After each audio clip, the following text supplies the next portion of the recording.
Dalam lembaran waktu yang jauh sebelum kita mengenal hitungan tahun, ketika bumi masih hijau dan langit belum dipenuhi asap kelalaian manusia, berdirilah seorang raja agung yang namanya menggetarkan timur dan barat.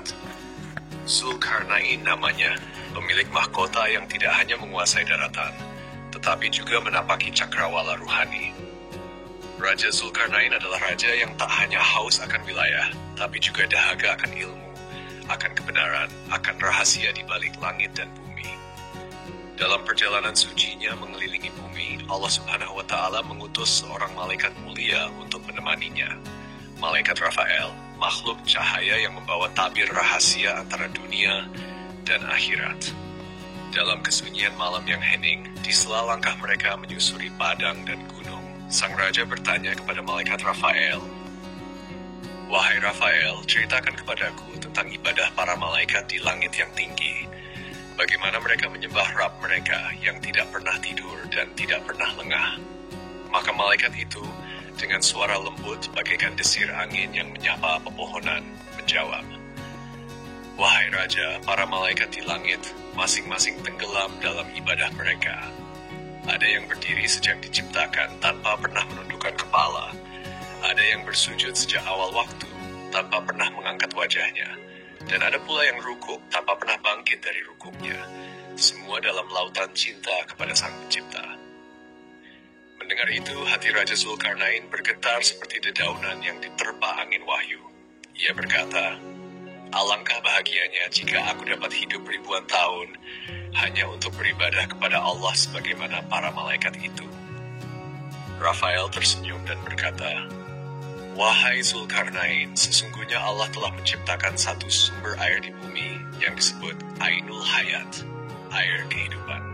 Barang siapa meneguknya walau hanya setetes, ia tidak akan mati sampai hari kiamat, kecuali jika ia memohon sendiri kepada Allah untuk diwafatkan." Mata sang raja bersinar bagai bintang di langit malam. "Di manakah letaknya air suci itu, wahai Rafael?" tanyanya dengan semangat yang membara.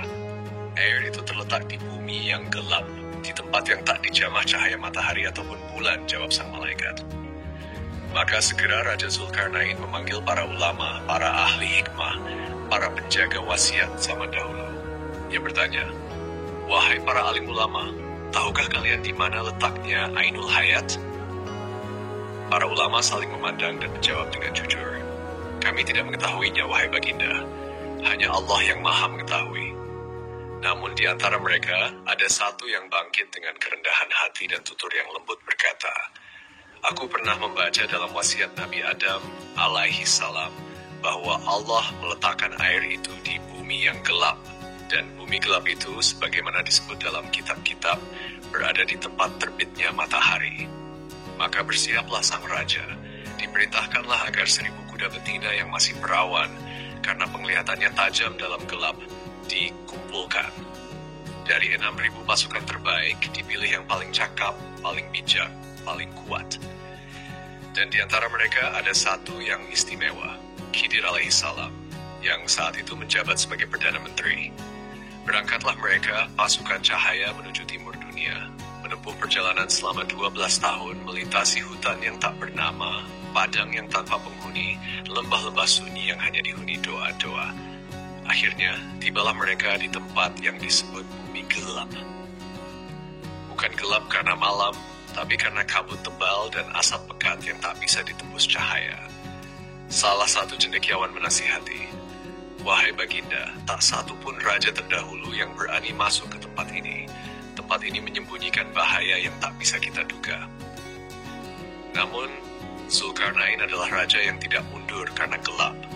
Ia berkata kepada pasukannya, "Diamlah kalian dan tunggulah di sini selama 12 tahun. Jika aku kembali, maka kembaliku adalah kebaikan. Jika tidak, pulanglah kalian ke negeri kalian." Sebelum masuk ke dalam kegelapan, Zulkarnain bertanya kepada Rafael, "Jika kita melewati tempat gelap ini, apakah kita dapat melihat satu sama lain?" "Tidak," jawab Rafael. "Namun aku akan memberimu sebuah mutiara. Letakkan di tanah dan ia akan bersuara keras jika kalian terpisah." Maka masuklah mereka ke dalam bumi gelap itu. 18 hari lamanya mereka berjalan tanpa melihat matahari, tanpa mengetahui siang atau malam. Tak ada suara burung, tak ada langkah binatang. Hanya keheningan yang menyerupai zikir para wali. Di tengah sunyi itu, Allah Subhanahu wa Ta'ala mewahyukan kepada Nabi Khidir, air kehidupan itu ada di sebelah kanan jurang, dan aku khususkan air itu hanya untukmu. Dengan taat, Nabi Khidir berkata kepada para sahabatnya, tinggallah kalian di tempat masing-masing. Jangan bergerak sebelum aku kembali. Ia pun menuju jurang itu.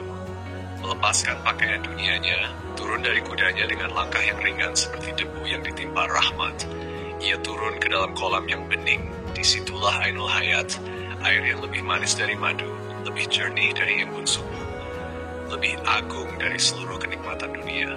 Ia mandi, ia minum, dan saat air itu menyentuh tenggorokannya, seakan seluruh kehidupan masuk ke dalam ruhnya. Ia tidak akan mati, kecuali jika ia sendiri meminta kematian kepada Allah. Setelah itu, ia kembali menemui Raja Zulkarnain, yang tak pernah tahu bahwa sahabat terdekatnya kini telah menjadi penjaga rahasia umur panjang, pembawa cahaya yang tak padam. Begitulah kisah ini dituturkan oleh Imam Ats-Salabi, perawi yang membentangkan lembar demi lembar sejarah umat. Jika engkau mendengar kisah ini dalam hatimu, dan bukan hanya di telingamu, mungkin engkau akan memahami bahwa hidup bukan untuk memanjangkan umur, tetapi untuk memanjangkan makna. Dan barangkali air kehidupan itu bukan hanya di jurang yang gelap, tapi di hati yang bersujud dalam sunyi.